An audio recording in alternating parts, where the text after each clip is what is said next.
चलो शुरू करेंगे। आज का नया टॉपिक रहेगा। हम लोगों को पेपर नंबर 4 पे काम करना है। पेपर नंबर 4 बोलेंगे तो हमारा क्या आता है, मैथ रीजनिंग इसके एक टॉपिक के अंतर्गत आता है। तो मैथ रीजनिंग के टॉपिक के अंतर्गत जो चीजें आज हमको देखना है उस पे देखना है अनुपात और समानुपात। तो अनुपात और समानुपात क्या होता है लगभग सभी को पता होगा कि किसको कहते हैं, क्या कहते हैं। अगर आप प्री में पढ़े हो तो एक बार आपको आइडिया होगा, अगर आपको नहीं पता होगा तो भी टेंशन मत लीजिएगा। हम लोग कैसा काम करने वाले हैं, हम लोग प्री के हिसाब से भी चलेंगे, हम लोग मेंस के हिसाब से भी चलेंगे। नोट्स हमारा पूरा बना रहेगा मेंस के हिसाब से, ताकि आपको लिखने में दिक्कत नहीं जाए, और बाकी चीजें जो है हम लोग प्री के हिसाब से काम करते हुए चलेंगे। तो ऐसे ही चलेंगे हम लोग। कोशिश करिएगा जितने लोगों को हो सके आप उतने लोगों को इसको पहले शेयर कर दीजिएगा। अगर वीडियो पसंद आता है तो लाइक कर दीजिएगा। पहले से जो भी चीजें हैं आप चैट में बता सकते हैं। वीडियो खत्म होने के बाद अगर किसी भी प्रकार की कोई भी दिक्कत आती है आप कमेंट में बता सकते हैं। कोई भी सुझाव देना आप कमेंट पे दे सकते हो, ताकि लाइव चैट पे अगर हमारा छूट भी जाए तो हम लोग कमेंट पे करके उसके हिसाब से काम कर सके। एक चीज और ध्यान रखिएगा, अगर किसी प्रकार का टेक्निकल एरर आता है और मेरी आवाज जाती है तो मैं उसको 2 मिनट के अंदर ठीक कर लूंगा। तो उसके लिए थोड़ा सा आप लोग पेशेंस बना के रखेंगे। ऐसा नहीं कि छोड़ देंगे कि सर नहीं कराएंगे। जब तक टॉपिक है हम लोग करने वाले हैं इसको 2 दिन के अंतर्गत हम लोग कवर अप करेंगे। ओके, तो टॉपिक क्या है हमारे पास आज का, अनुपात समानुपात। मैं उम्मीद कर रहा हूं आप लोगों को दिख रहा होगा अनुपात समानुपात का टॉपिक है। तो अनुपात को अगर हम लोग पहले पकड़ते हैं तो अनुपात की परिभाषा क्या होती है, अगर इसकी बात करेंगे तो क्या बोलता है, दो सजाती राशियों में तुलना करने पर प्राप्त राशि अनुपात कहलाती है। इसका मतलब क्या है, याद रखिएगा आप लोग, सजाती राशियां, सजाती मतलब एक ही जाति की राशियां हो। मीनिंग क्या है, तुलना करना है आपको दो राशि पे। तो अगर आप लेते हो राशि दूरी की, जैसे हमारी कोई भी गणितीय वैल्यू आती है दूरी, अगर आप लेते हो तो दूरी की तुलना करते हो तो दूरी के मात्रक हमारे पास क्या होते हैं, एक मात्रक होता है हमारे पास किलोमीटर, एक मात्रक होता है हमारे पास मीटर, ऐसी एक मात्रक होता है हमारे पास फीट या फुट, एक मात्रक होता है इंच। तो इसमें भी आप चीज ध्यान रखोगे, गुड इवनिंग सभी को, है ना। इसमें आप लोग क्या चीज ध्यान रखोगे, जब भी आपको तुलना करना है तो जो यूनिट होगी बराबर होगी। यही बोल रहा सजाती राशि। मतलब अगर आप एक यूनिट को किलोमीटर में लेते हो तो दूसरी यूनिट भी आप किलोमीटर पे लोगे, तभी आपका अनुपात काम करेगा, अन्यथा नहीं करेगा। तो ये चीज आप ध्यान रखोगे। ऐसी किसकी इकाइयां हो सकती हैं, और अगर आप इकाई की बात करोगे तो और अलग अलग इकाइयां हो सकती है। जैसे दूरी की जगह आप ले सकते हो समय की। तो समय की इकाई क्या क्या होती है हमारे पास, समय की इकाई होती है हमारे पास सेकेंड, सेकेंड के अलावा क्या होती है घंटा, घंटा के अलावा क्या होती है मिनट। तो जब भी आप तुलना करोगे दो राशियों में या 3 राशियों में, कोशिश आपकी क्या रहेगी, सबसे पहला काम जो बेसिक स्ट्रक्चर होता है प्री में हमको यूनिट सेट करने का। अगर आप यूनिट सेम नहीं रखे हो तो गेम वहीं पे खत्म है। पहला ही क्वेश्चन जब आता है अनुपात का तो यूनिट सेट करने के लिए सबसे बेसिक क्वेश्चन रहता है, यूनिट गड़बड़ तो गेम खत्म है। तो वो चीज ध्यान रखोगे। तो इसके लिए एक एग्जाम्पल हमने लिखा हुआ है, तो इसको थोड़ा गायब कर देते हैं हम लोग। एग्जाम्पल की तरफ हम लोग फिर सीधा बढ़ेंगे। ओके, तो एग्जाम्पल में मैंने क्या लिखा हुआ है, उदाहरण दिया हुआ है ए अनुपात बी। तो अनुपात दर्शाने के लिए आप ऐसे ही दर्शाओगे ए अनुपात बी। ये जो छोटा छोटा बिंदु लगता है इसको हम लोग बोलते हैं अनुपात। कई बार स्मॉल लेटर में रहेगा ए अनुपात बी, घबराना नहीं है, कोई दिक्कत नहीं है। एग्जाम्पल से कैसे समझ रहे हैं हम लोग, देखिएगा। बोलता है यदि श्याम की आय 1000 रुपए तथा मोहन की आय 4000 रुपए हो, तब राम और मोहन की आय का अनुपात कितना होगा, 1:4 होगा। ये कैसे आता है, तो सबसे पहले आप देखिए जो भी आय बोला है, आय की जाति आप देखिए, आय का मात्रक देखिए, क्या लिया है, दोनों में रुपए लिया है। अगर 1 रुपए में होता और दूसरा पैसे में होता तो काम नहीं बनता। अगर 1 रुपए में होता दूसरा पाउंड में या डॉलर पे होता तो काम नहीं बनता। दोनों में जो आय 1000 रुपए और 4000 रुपए दिया है, तो सबसे पहले हमारा काम क्या हो गया है कि वो जो रुपए दिया था वो पहले हमको इकाई बराबर करना था, ऑलरेडी दिया हुआ है। तो हम लोग ऐसे लिख सकते हैं, राम की आय को मान लिए हम ए, और जो दूसरा नाम है मोहन, मोहन की आय को हम लोग मान लिए बी। तो राम की आय है 1000 और मोहन की आय है हमारे पास कितनी, 4000। तो इनकी आय का अनुपात जब भी बोलेगा तो आपको क्या करना है, दोनों को भाग देना है, सरलतम रूप में लिखना है। तो कैसे हो जाएगा, 1000:4000। जो भी सिंपलेस्ट फॉर्म होगा, जो भी सरलतम ऐसी संख्या जो आपस में पूरे तरीके से कट जाए, वही हमारा अनुपात बनेगा। तो हम इसको क्या लिख सकते हैं, 1000 से भाग दे देंगे तो 1000 एक कम 1000 और 1000 चौको 4000। तो ए अनुपात बी हमारा कितना बनेगा, 1:4। या आप लिख सकते हो राम की आय अनुपात मोहन की आय बराबर कितना होगा, 1:4 होगा। तो अब याद रखोगे पहले हमने राम को लिया है, ए माना है, तो ए को हम लोग क्या बोलेंगे, पूर्व पद, जो टेक्निकल टर्म आपको डालना है, और बी को हम लोग क्या बोलेंगे, उत्तर पद। उत्तर मतलब बाद वाला पद। ओके, दिशा नहीं है पूर्व दिशा और उत्तर दिशा, इस पे कंफ्यूज नहीं होना है। पूर्व पद और उत्तर पद, या आपको नहीं समझ में आता तो आप अपने हिसाब से बोल सकते हो पूर्व पद और अंतिम पद, तब भी हमारा काम बन जाएगा। बट जो टेक्निकल टर्म्स है उसको याद रखोगे, पूर्व पद होता है और दूसरा क्या होता है, उत्तर पद होता है। तो ये चीजें थी, आपको इतना जानना है बेसिक। अगर परिभाषा लिखने आएगा तो आप ऐसे लिखोगे, उदाहरण में आप चेंज कर सकते हो, कुछ भी ले सकते हो, कोई दिक्कत नहीं होगा। वैसे जनरली इससे 2-2 नंबर के ही क्वेश्चन आएंगे, अनुपात वाले यूनिट से ज्यादा बड़े क्वेश्चन रहते नहीं है, तो 2 नंबर या 4 नंबर, इसके ऊपर आपको तैयारी नहीं करना है इसके लिए। बाकी है आयकर वगैरह से जो है बड़े बड़े क्वेश्चन आते हैं, तो उसको ध्यान रखोगे आप। 8 लाइन में हम कोई भी क्वेश्चन को बनाने की कोशिश करेंगे, 6 से 8 लाइन में या 3 लाइन में। जो थोड़ा सा और चीजें जानना है, क्या बोलते हैं, दूसरी परिभाषा अगर आपको देना दूसरे शब्दों में, तो दो संख्याओं के सरलतम रूप को भी अनुपात कहा जाता है। मतलब मान के चलिए आपको संख्या बोल दिया है 3 और 6, इनका सरलतम रूप क्या होगा, तो 3:6 आप इस प्रकार से लिखोगे, आपस में कट जाएगा, तो 3 एकम 3 और 3 दूनी 6। तो इस सरलतम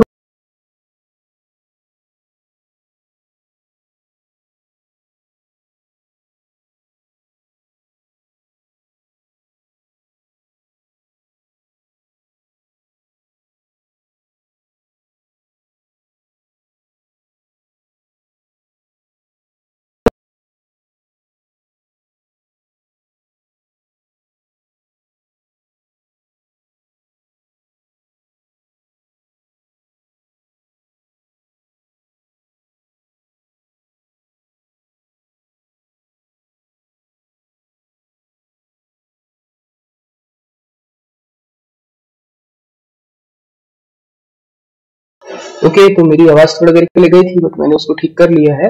अगर आप लोगों को यहाँ तक समझ में आ गया है तो हम लोग थोड़ा सा आगे बढ़ते हैं। थोड़ा सा टेक्निकल इशू हो जाता है तो उसकी टेंशन मत लीजिएगा। यहाँ तक अगर आप लोगों को समझ में आ गया है तो हम लोग आगे बढ़ते हैं। अनुपात के प्रकार समझना है, जो चीज इंपॉर्टेंट है। 2 नंबर में क्वेश्चन आएगा, अनुपात के प्रकारों को आप बताइए, या फिर क्या अनुपात के बारे में दे देगा और बोलेगा इसके इस प्रकार को आप निकाल के दिखाइए, संख्या दे देगा और बोलेगा आप इसको निकाल के दिखाइए। तो वहां पे हम लोगों को काम करना है, अच्छे से करना है। तो स्टार्ट करते हैं हम लोग फिर से। ओके, तो अनुपात के प्रकार अगर आप देखोगे, अभी अनुपात पे है, हम अभी समानुपात पे नहीं पहुंचे हैं। तो ओके, तो इसको अच्छे से समझिएगा। ओके, तो प्रकार में अगर हम बात करेंगे अनुपात के, तो अनुपात के प्रकार में पहला अनुपात जो होता है उसका नाम है प्रतिलोम अनुपात।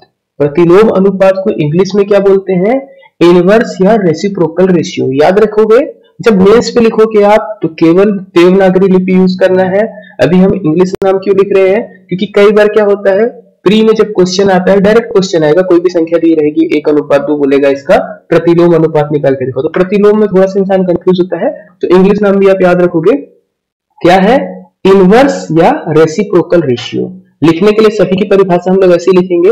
कैसे बोलता है, अगर आपके पास कोई संख्या दी है, यदि A/B आपको दिया गया हो, आप लिखोगे कैसे, प्रतिलोम अनुपात में यदि कोई 2 संख्याएं हैं A और B, उनका अनुपात आपको दिया है A/B, तो उसका प्रतिलोम अनुपात क्या होगा, प्रतिलोम अनुपात होगा B/A। मीनिंग क्या है, मान के चलिए आपको दिया है 3:5, ऐसा दिया कोई क्वेश्चन है, 2 नंबर पे आएगा और कुछ नहीं आएगा, तो 2 नंबर पे आपसे सीधा बोलेगा दी गई संख्या का या दी गए अनुपात का प्रतिलोम अनुपात बताओ। तो आप कैसे लिखोगे, दिए गए अनुपात का प्रतिलोम अनुपात क्या होगा, 5:3। ओके, इसको लिखने का एक और पैटर्न होता है, आप ऐसे भी लिख सकते हो प्रतिलोम अनुपात को 1/A अनुपात 1/B। तो इसको आप करोगे तो कैसे हो जाएगा, 1/3 अनुपात 1/5, और फिर इसका तिर्यक गुणा होगा तो क्या मिलेगा, 5:3। तो आपको जिस मेथड से जाना है आप उस मेथड से जा सकते हो, कोई तकलीफ नहीं है। ये वाला भी आपका सही रहेगा और ये वाला भी सही रहेगा। अगर परिभाषा देने आएगा तो आप कैसे लिखोगे, जैसे फॉर्मेट में वैसे लिखिएगा। यदि A/B दिया गया हो तो उनका प्रतिलोम अनुपात या उस अनुपात का प्रतिलोम अनुपात क्या होगा, B/A होगा। इसके ऊपर आपको नहीं जाना है, तो इतना आप याद रखेंगे। वैसे क्वेश्चन में सीधा पूछेगा तो बताएंगे। आप लोगों को समझ में आया कि आप लोग कमेंट करके बताएंगे। दूसरे नाम पे अगर हम लोग आते हैं तो दूसरा नाम है हमारे पास वर्ग अनुपात। वर्ग अनुपात इंग्लिश पे नाम याद रखोगे, कंफ्यूज करेगा, डुप्लीकेट रेशियो या डुप्लीकेट रेशियो। ओके, एक बार क्वेश्चन उठ चुका है, इसका डुप्लीकेट रेशियो निकालिए बोला था, हिंदी में नहीं दिया था, हिंदी में भी डुप्लीकेट रेशियो बोला था तो इंसान कंफ्यूज हो गया था। तो है क्या, हमारे पास फॉर्मेट ऐसे सेट होगा, यदि कोई अनुपात ए अनुपात बी दिया है तो उसका वर्ग अनुपात या डुप्लीकेट रेशियो क्या हो जाएगा, तो डुप्लीकेट रेशियो हो जाएगा ए स्क्वायर अनुपात बी स्क्वायर हो जाएगा। ओके, तो बाकी लोग कमेंट नहीं कर रहे हैं, शायद बाकी लोग एकदम सोए हुए हैं। सोना नहीं है, जागे रहना है, देखते रहना है, अच्छे से समझना है। ओके, तो आपके पास फिर से क्वेश्चन क्या आ सकता है, हम लोग यही एग्जांपल ले लेते हैं 5 और 3 का। अगर मान के चलिए आपको दिया हुआ संख्या 3:5, प्रश्न में दिया हुआ है कि प्रश्न क्या है कि संख्या है 3:5 अनुपात दिया है, उसका वर्ग अनुपात बताइए। तो आप क्या करोगे, 3 का स्क्वायर अनुपात 5 का स्क्वायर, इसको मैं इस तरफ लिख देता हूं। तो 3 का स्क्वायर कितना हो जाएगा 9 और 5 का स्क्वायर कितना हो जाएगा 25। तो 3:5 का वर्ग अनुपात कितना हो जाएगा 9:25। वर्गानुपात भी बोलते हैं, अगर आप संधि करना चाहोगे तो कर दीजिएगा संधि वर्गानुपात। ओके, तो कंफ्यूज नहीं होना है, दिक्कत नहीं है, सिर्फ स्वर संधि लग रही है, दीर्घ स्वर संधि लग रही है और कुछ भी नहीं है। तो इतना आप ध्यान रखेंगे।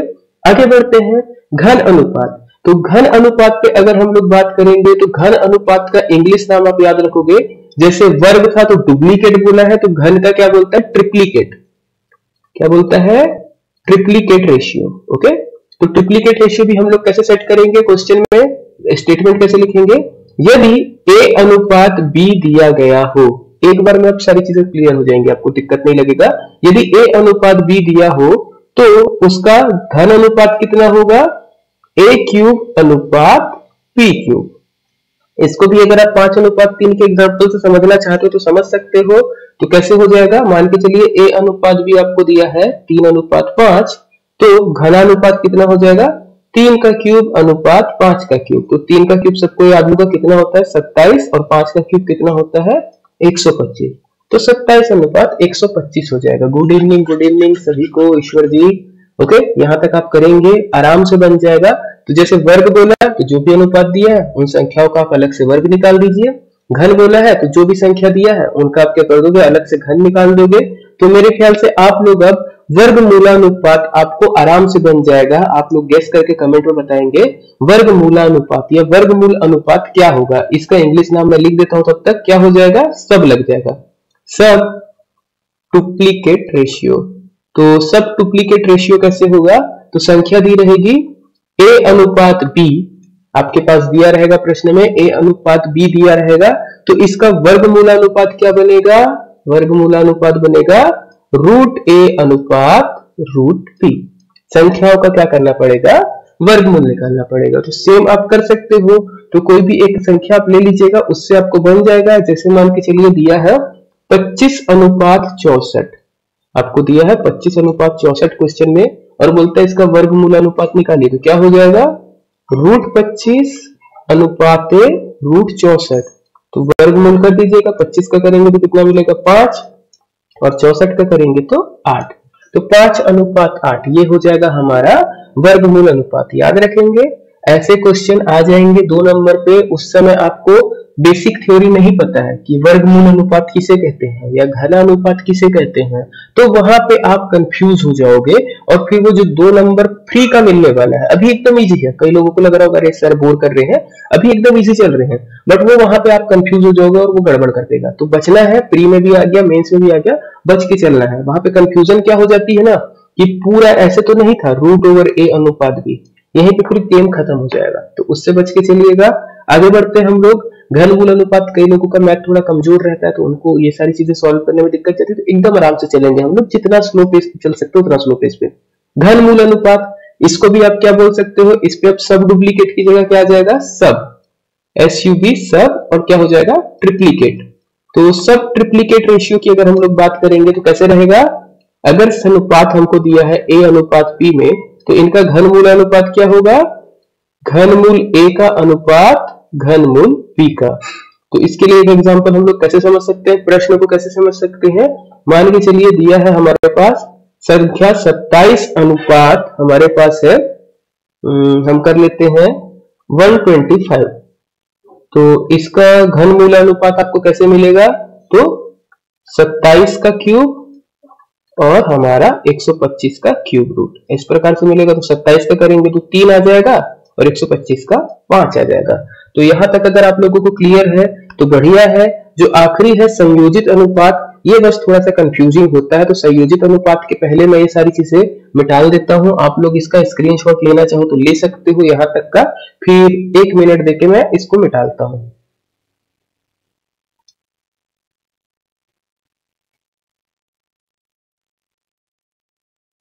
तो ये समझना रहेगा, आपको दो भिन्न भिन्न अनुपात दिए रहेंगे, अलग अलग अनुपात दिए रहेंगे, जिसमें एक राशि कोई कॉमन रहेगी। मतलब मेरा क्वेश्चन कहने का कैसा है, आपका संयोजित अनुपात कुछ इस प्रकार से रहेगा, दो अनुपात दिए रहेंगे। मान लीजिए एक अनुपात आपको दिया रहेगा ए अनुपात बी, और दूसरा अनुपात आपको दिया रहेगा बी अनुपात सी। तो इनको मिला के क्या बनेगा, संयोजित अनुपात बनेगा। तो इनका संयोजित अनुपात क्या कहलाएगा, ए अनुपात बी अनुपात सी। इसी को कहा जाएगा संयोजित अनुपात। इससे क्वेश्चन पूछता है तो हम लोग इसको बनाने की कोशिश करेंगे। ये वाला क्वेश्चन आएगा तो कैसे करने वाले हैं हम लोग देखते हैं इसको। ओके, तो यहीं पे करते हैं, हल्का सा काम कर लेते हैं यहाँ पे। तो आपके पास दिया रहेगा किस प्रकार से प्रश्न दे सकता है, बोलेगा यदि ए अनुपात बी बराबर आपको देगा 2 अनुपात 3 हो, तथा बी अनुपात सी बराबर आपको दिया रहेगा 5 अनुपात 2। तो जब आपको बोलेगा इसका संयोजित अनुपात निकालो, मतलब आपसे क्या पूछ रहा है, ए अनुपात बी अनुपात सी, इसका आप मान ज्ञात करिए। तो इसका मान ज्ञात करने के लिए आपको क्या करना पड़ेगा, लिखने का तरीके पे हम लोग जाएंगे तो जो भी कॉमन वैल्यू है दोनों में, यहाँ पे क्या कॉमन वैल्यू है बी, तो ये b को दोनों तरफ बराबर करना पड़ेगा। अगर आप ध्यान दोगे तो यहाँ पे b 3 है और यहाँ पे कितना है 5 है। तो आपको कोई ऐसी संख्या सोचना पड़ेगा जो b के लिए बराबर हो जाए। तो जनरली क्या करना चाहिए, सबसे अच्छा 3 और 5 का आप एलसीएम ले लो, तो आपका काम बन जाएगा। तो 3 और 5 का एलसीएम लोगे तो कितना आएगा 15। ओके, तो आप क्या करोगे, 15 से जो भी आता है भाग देने वाला काम उस तरीके से कर सकते हो। या दूसरा तरीका, इसमें जो है हमारा इस साइड में 5 है और इस साइड में 3 है, तो ये वाले में आप 5 से गुणा कर दो और राइट वाले में आप 3 से गुणा कर दो। तो अगर मैं इसमें 5 से गुणा करता हूं तो कितना मिलेगा, ए अनुपात बी, अगर 5 से गुणा करते तो 10 अनुपात 15, और बी अनुपात सी में आपको किससे करना है, इधर वाले 3 से, तो इसमें कितना मिलेगा 15 अनुपात 6। जब आपका b बराबर हो गया, जब आपका b बराबर हो गया तब आपको डायरेक्ट लिख देना है a अनुपात b अनुपात c, कितना हो जाएगा 10 अनुपात 15 अनुपात 6। आप चेक कर लीजिएगा, यहाँ पे कोई ऐसी कॉमन संख्या तो नहीं है जिससे वो तीनों संख्याएं कटती हो, नहीं होंगी। अगर होंगी तो आप सरलतम रूप में कर लेंगे और आपका आंसर आ जाएगा। तो इस तरीके से हमारा बेसिक खत्म होता है अनुपात का। अब न्यूमेरिकल पे चलेंगे, इसी से रिलेटेड जो जो न्यूमेरिकल पूछता है उनको हम लोग करेंगे और आगे बढ़ेंगे। तो अब जो है हमको पढ़ना है आगे, तो आगे बढ़ते हैं, जल्दी जल्दी कवर अप करेंगे। स्टार्ट करते हैं नेक्स्ट पेज पे। अब देखिए इजी इजी क्वेश्चन आते हैं, मेंस पे आपको टेंशन नहीं लेना है, इजी इजी क्वेश्चन आएंगे, बस लिखने का तरीकों को जानना है कैसे करना है। तो क्वेश्चन क्या बोल रहा है देखेंगे, यदि राम और श्याम की आयु का अनुपात 7 अनुपात 3 है, श्याम और मधु की आयु का अनुपात 4 अनुपात 5 हो, तो राम तथा मधु की आयु का अनुपात ज्ञात कीजिए। मतलब आपको क्या करना है, राम और श्याम की आयु का अनुपात दिया गया है, श्याम और मधु की आयु का अनुपात दिया गया है, आपको राम और मधु की आयु का अनुपात पूछ रहा है। तो आप लिखोगे कैसे, लिखने का पैटर्न पे अगर हम लोग देखें, क्वेश्चन कितने नंबर का आएगा, क्वेश्चन आएगा 2 अंक का, 2 अंक से ऊपर नहीं जाएगा, ज्यादा से ज्यादा गया तो 4 अंक का जाएगा। तो 2 अंक मतलब आपको 30 शब्दों में करना है, लगभग 4 लाइन में करना है। तो अभी मैं बता रहा हूं तो मैं पूरा पार्टीशन नहीं करूंगा, आप जब करेंगे तो कैसे कोशिश करेंगे 4 लाइन में करें, तो पार्टीशन कर लीजिएगा, उसके हिसाब से कैसे सेट करना है।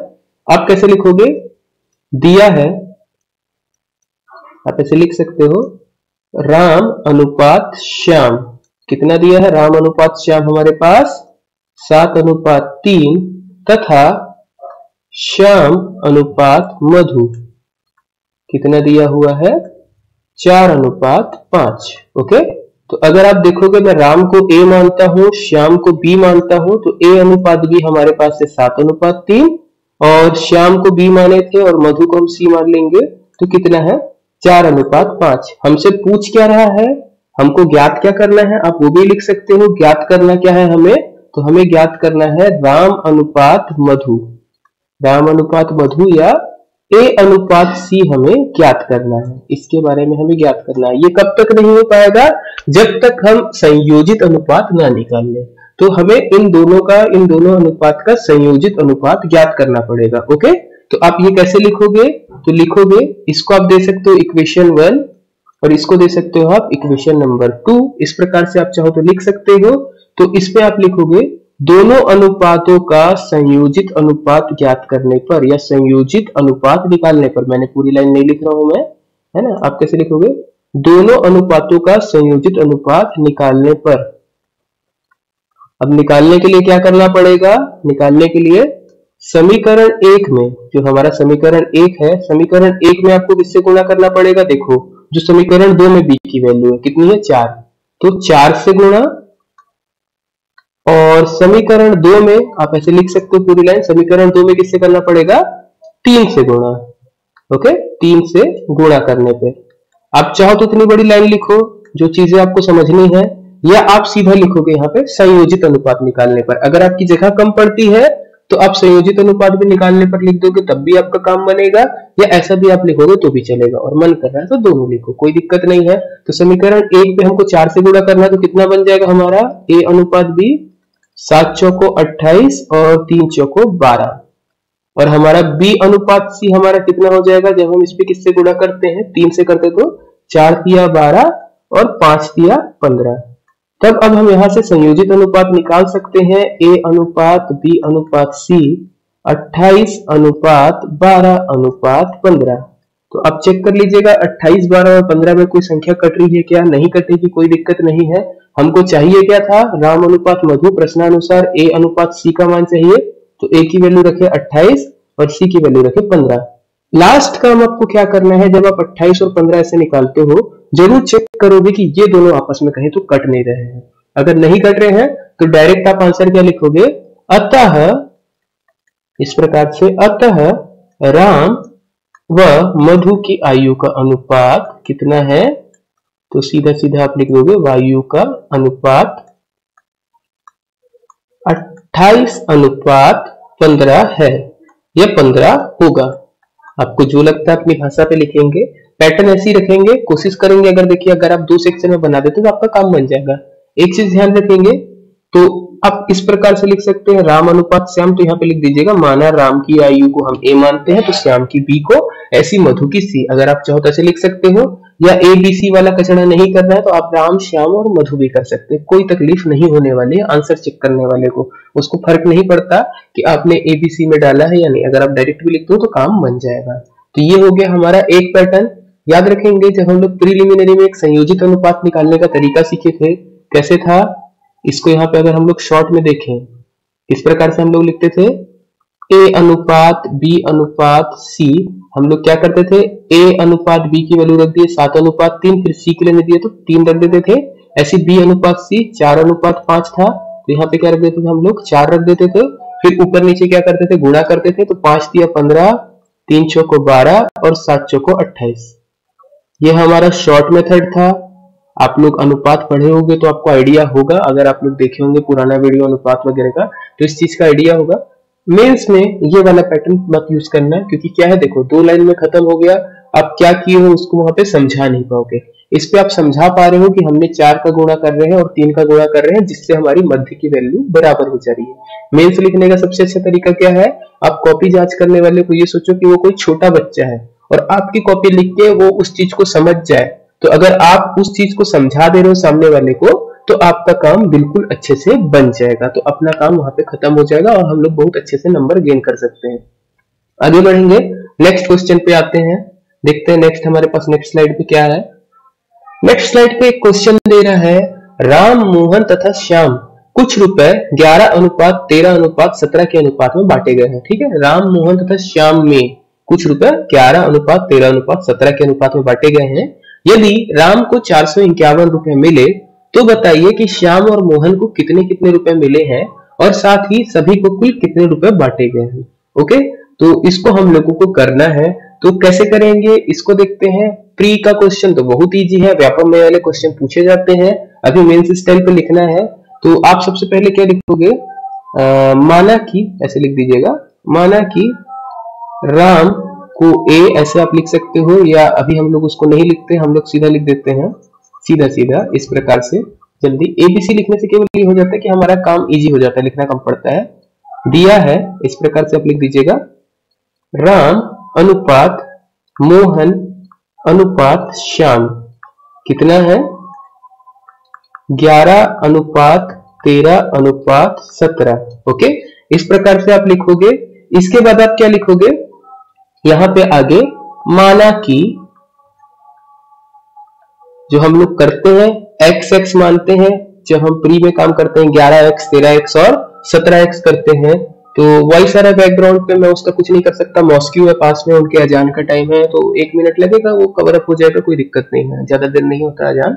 ओके, बढ़ते हैं। तो राम मोहन और श्याम हम कितना माने अनुपात, 11:13:17। तो कैसे करेंगे हम लोग, राम की मान लेते हैं, माना कि राम की आय या राम को मिले रुपए, राम को 11 के, श्याम को 17 के, अब मैंने राम के बाद मोहन था ध्यान नहीं दिया, श्याम को 17 के और मोहन को 13 के रुपए मिले। ओके, इस प्रकार से आप लिख सकते हो। हम लोग जैसे x मानते थे, तो राम को 11 के मिला है, श्याम को 17 के मिला है और मोहन को 13 के मिला है। तो प्रश्नानुसार आपको क्या दिख रहा है, प्रश्नानुसार आपको राम की वैल्यू पता है कितनी है, तो 11 के बराबर कितना आपको मिला हुआ है, 451 रुपए। तो यहां से अगर आप k का मान निकालोगे तो कितना हो जाएगा, 451/11। इसको अगर आप सॉल्व करोगे तो कितना आ जाएगा, 11 चौको 44, एक बचेगा और 11 एकम 11। तो k की वैल्यू आती है 11, रुपए वगैरह मत लगाना। ओके, तो यहाँ पे हमको मिल गया k की वैल्यू। तो इसके हिसाब से जो प्रश्न का पहला पार्ट है मोहन और श्याम का बताइए, तो मोहन को कितना रुपए मिला है, 13 के, मतलब 13 × 41, और हमारे श्याम को कितना मिला है, तो श्याम को मिला है 17 के, मतलब कितना हो जाएगा, 17 × 41। आप इन दोनों का मल्टीप्लाई कर देंगे, जो भी वैल्यू आती है आप लिख देंगे। अब 13 का पहाड़ा और 17 का पहाड़ा आता है या नहीं उस पर डिपेंड करेगा।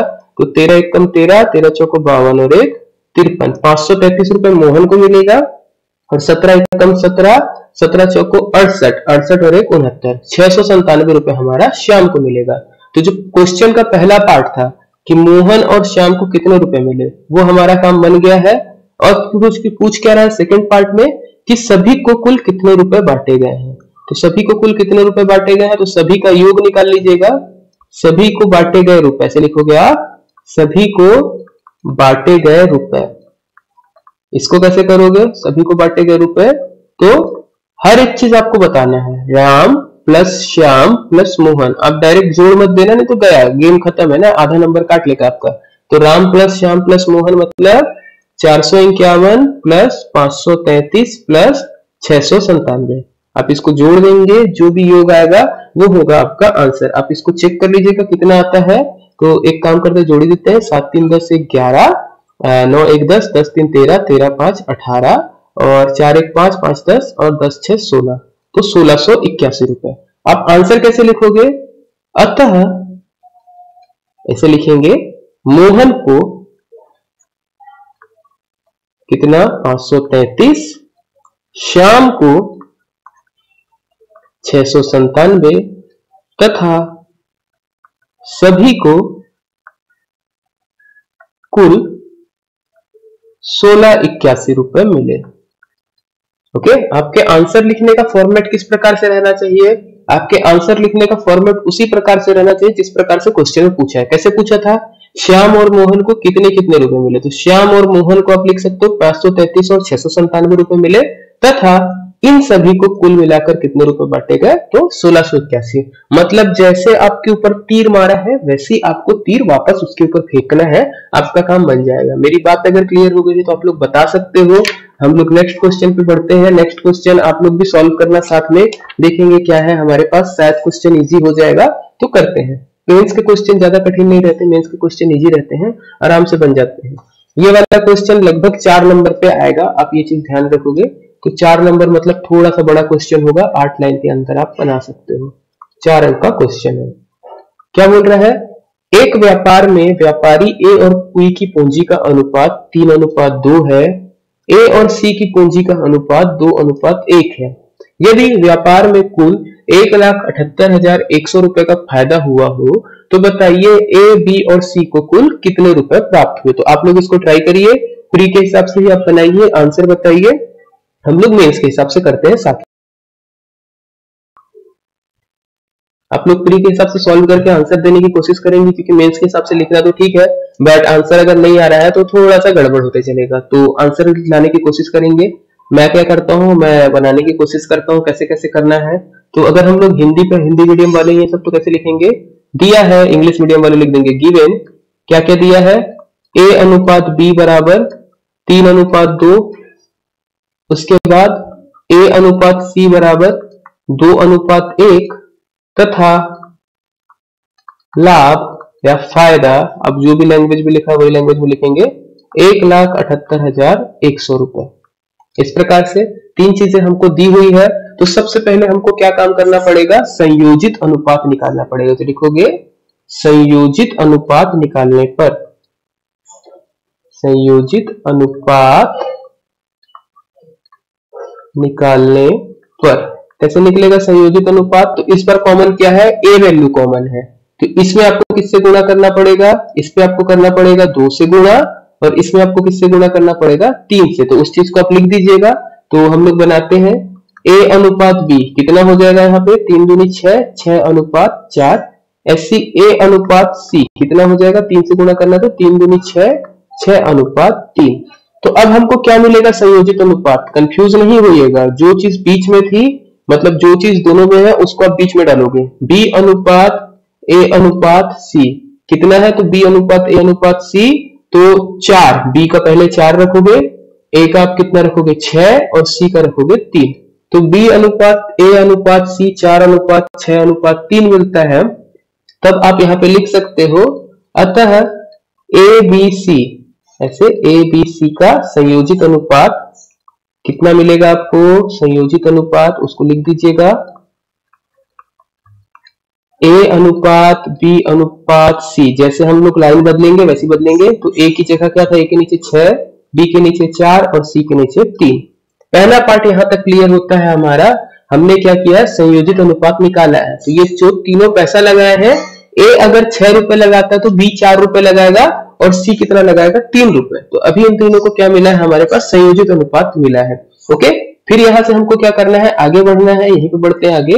क्या लिखोगे आप, माना कि तीनों को या ए को कैसे लिखोगे, ए को 6 के रुपए, बी को जो अनुपात पे दिया है वैसे लिखोगे 4 के, तथा सी को 3 के का लाभ हुआ। याद रखोगे जो ज्यादा पैसा लगाएगा उसका लाभ ज्यादा होगा। ओके, लाभ मिला, या आप लिख सकते हो लाभ हुआ है या लाभ मिला, आप लिख दीजिएगा। तब प्रश्नानुसार आप लिखेंगे, प्रश्नानुसार पूरा 6 के प्लस 4 के प्लस 3 के कितना हो जाता है, 6 के प्लस 4 के प्लस 3 के 1,78,100 रुपए। तो 6 4 10 3 13 के का मान कितना आया है, 1,78,100 रुपए। तो के का मान आपका यहां से कितना आ जाएगा, 1,78,100 बटे 13। इसको आप वैल्यू निकालोगे तो के की वैल्यू आपको कितनी मिलेगी, लगभग आपको मिलेगी 13,700 रुपए। ओके, तो के का वैल्यू आपको कितना मिल गया, 13,700। तब आप यहाँ पे लिख सकते हो ए का लाभ कितना हो जाएगा, 6 के, मतलब 6 इंटू 13,700। ऐसी बी का कितना हो जाएगा आपका 4 के, 4 इंटू 13,700। और सी का ओके कितना हो जाएगा हमारा 3 के, तो 3 के मतलब 3 इंटू 13,700। तो जो भी वैल्यू आएगी वही हमारा आंसर हो जाएगा। तो ये हो जाएगा हमारा फाइनल फॉर्मेट। तो जब आप लिखोगे के बाद अगर आपके पास जगह कम पड़ती जैसे यहाँ पे हो रहा है, तो यहीं पे आप लिख सकते हो अतः ए का लाभ, बी का लाभ और सी का लाभ। इससे में क्या है, आपका काम बन जाएगा, बहुत अच्छे से अच्छे नंबर आप गेन कर लोगे। याद रखोगे जो 4 नंबर के हिसाब से है, कोशिश करोगे 8 लाइन में आ जाए। तो 2 सेक्शन में बांट सकते हो या 3 सेक्शन में बांट सकते हो, वो आपके ऊपर रहेगा।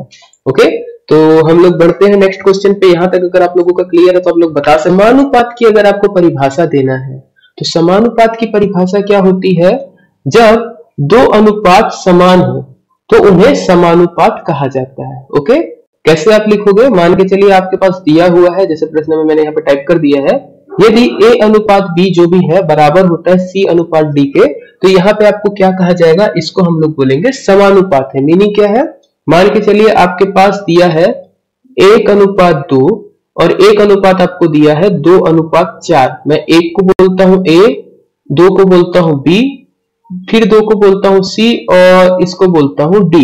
तो अगर आप देखोगे तो 1:2 बराबर होगा किसके, 2:4 के। ऐसा कैसे, क्योंकि देखो अगर आप 2:4 को काट लो तो भी कितना मिलेगा, 1:2। तो यही चीजें आती है। ओके, तो आप इसको एकदम अच्छे से समझेंगे। ओके, क्या चीज समझेंगे कि 1:2 बराबर होगा 2:4 के। मतलब अगर कोई भी अनुपात बराबर दिया है, 2 अनुपात है, दोनों का मान जो है बराबर आता है, तो उसको क्या कहा जाएगा, समानुपात में। आप ऐसे कुछ भी ले सकते हो, जैसे मान के चलिए दिया है 7:21 और एक दिया है 8:24। तो अगर आप देखते हो A, B, इसको हम मानते हैं C और D। तो 7:21 भी हम कितना लिख सकते हैं, 1:3, क्योंकि 7 1 7, 7 या 21, ये कितना हो जाएगा 1:3। ऐसे 8:24, ये भी कितना हो जाएगा 1:3। तो ऐसे जब इनके मान बराबर आते हैं, जब इनके मान बराबर आते हैं संख्याओं के, तो वो क्या कहलाते हैं, समानुपात पे। ओके, तो इसको हम लोग लिखते कैसे हैं, तो लिखते हैं A:B समानुपात में होगा C:D के। तो जो टेक्निकल टर्म है उसको आज समझ लेते हैं और फिर इसके बाद हम लोग थोड़ा सा आगे बढ़ेंगे, 1 या 2 क्वेश्चन और करेंगे, फिर ओवर कर देंगे, क्योंकि इस सिस्टम में थोड़ा बहुत दिक्कत आ रहा है नेटवर्क का, तो उसको हम लोग सुधार लेंगे। तो कैसे बोलोगे आप याद रखोगे, देखिए यहाँ पे 4 चीजें हैं, A, B, C और D। तो जब भी A, B, C और D ये समान अनुपात में हो तो A क्या कहलाएगा, प्रथम अनुपात या प्रथम अनुपाती। ओके, ऐसी जो B है, B क्या कहलाएगा आपका, द्वितीय अनुपात या द्वितीय अनुपाती। C क्या कहलाएगा, तृतीय अनुपात या तृतीय अनुपाती। और D क्या कहलाएगा, चतुर्थ अनुपात। ओके, तो पहला, दूसरा, तीसरा, चौथा। ओके, तो जब अनुपात की बात आती है, समानुपात की बात आती है, तो इस पे जो कुछ टेक्निकल टर्म है इनको समझते हैं। 3 चीजें आपको समझना रहेगा यहाँ पे, मध्य अनुपाती, तृतीय अनुपाती और वितत अनुपात या वितत समानुपात। इनको हम लोग समझेंगे। तो पकड़ते हैं मध्य अनुपाती।